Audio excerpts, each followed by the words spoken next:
Ladies and gentlemen and hockey fans of all ages, welcome back to another exciting edition of Randy Talks Hockey. My name is Randy Dillon and welcome back to your NHL Weekly update. A lot has happened in the NHL, particularly yesterday. We had a trade, a big hit, and a game with a lot of implication that was exciting, frustrating, and good entertainment value. If you don't know what game I'm talking about, I am talking about the Vancouver Canucks versus the Austion Capitals. It was an excellent game for entertainment value, no doubt about it. The Canucks were up 5-1 against the Capitals, and the Capitals came back and won 6-5 in a shootout. Now, I'm not going to break down the game and say what went right, what went wrong. What I'm interested in talking about is, this is the second time this month a team has come back from a 4-goal deficit. It happened on the third day of the regular season when the New Jersey Devils faced the Winnipeg Jets. And remember, the Devils were up 4-0 and they blew that 4-0 lead, and the Jets came back and won a shootout. Now, is this telling us a 4-goal lead is no longer safe in the NHL? If so, oh my goodness. But it is good entertainment value. The big question will be the Canucks. How are their psyche after this? You could see the frustration in Jacob Markstrom. He broke his stick over his knee. Will he start? Who knows? Remember the Devils as well. They had a game the next day against the Sabres. They got blown out. The Canucks, they have a couple of days off, so they'll have some time to recover. But take that away, the Canucks have still done a great job this year. They're 6-3-1 to start the season. They have the third best penalty kill, the fifth best. They're the fifth best team. They're the fifth lowest team in giving up goals. They're on a good start so far. Their big guys are going in Patterson, Besser. JT Miller has been a great addition to this team. So we'll see how the Canucks do on Monday against the Panthers. For the Capitals, the fans, they can have their head held high. They're walking around the street singing that song, "Staying Alive, Staying Alive." Now enough with my singing, but good mood for the Capitals fans all around. They don't play until Tuesday against the Toronto Maple Leafs. Enjoy the win. Enjoy the time off. Yesterday, between the Toronto Maple Leafs and the San Jose Sharks, many of you probably saw the hit on Austion Mathews by Brendan Dillon. There's been quite Matthews. The big thing was Matthews telling the referee, "Hey, that was in the head." Now, I've reviewed the hit many of times, and the league did come out saying today it's not up for discipline, Harry, and I do agree with the league right there. Yeah, it is a little bit of a high hit, but there wasn't much. I don't think there was like a devastating hit to the head that we've seen in the past. Matthews did have the puck, and not like Dillon hunted him down. And we all know Brendan Dillon; he's a big physical player. Maybe you could say could have been a penalty on the play, but I'm not going to say suspendable. I do like the physicalness of hockey. We don't like to see when someone got hurt. Matthews did go in concussion protocol, but I'm not saying that's a bad hit.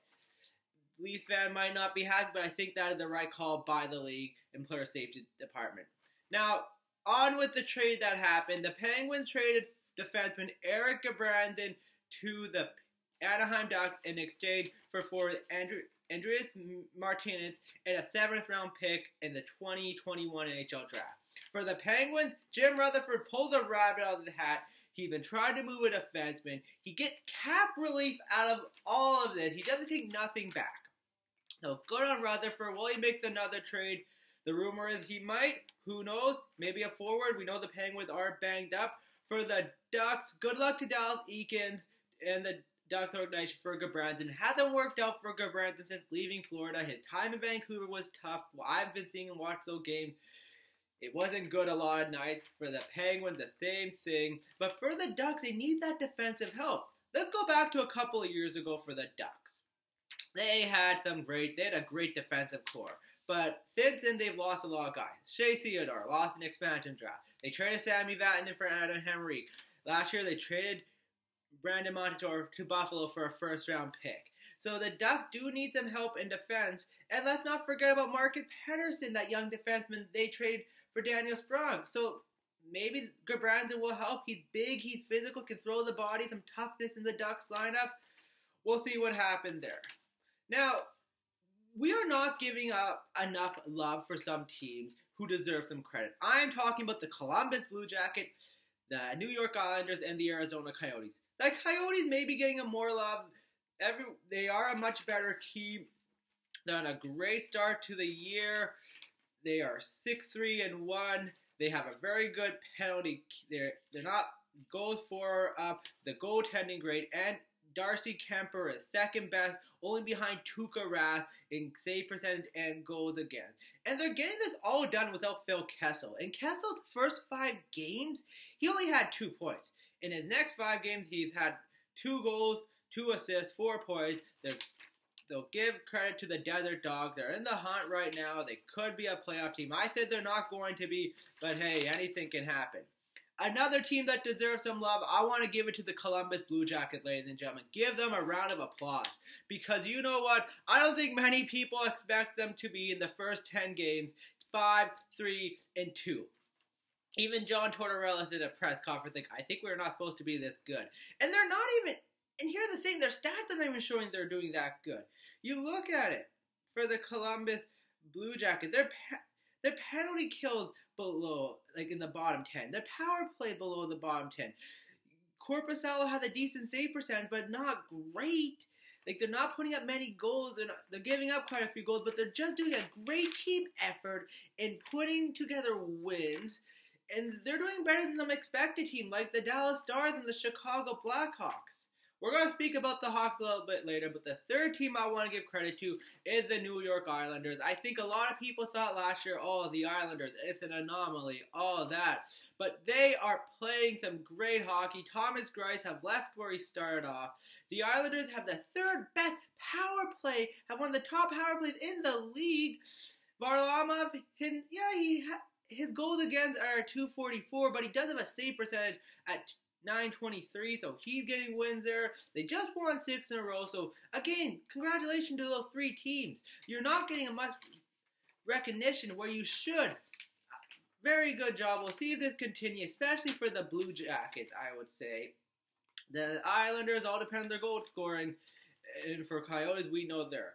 Now, the team that I did want to say, I want to talk about the Chicago Blackhawks. And the Blackhawks, it just has not worked out for them to the start of the season. They are bottom of the league. They have one of the worst penalty kills in power plays. They're not giving up many goals at this time.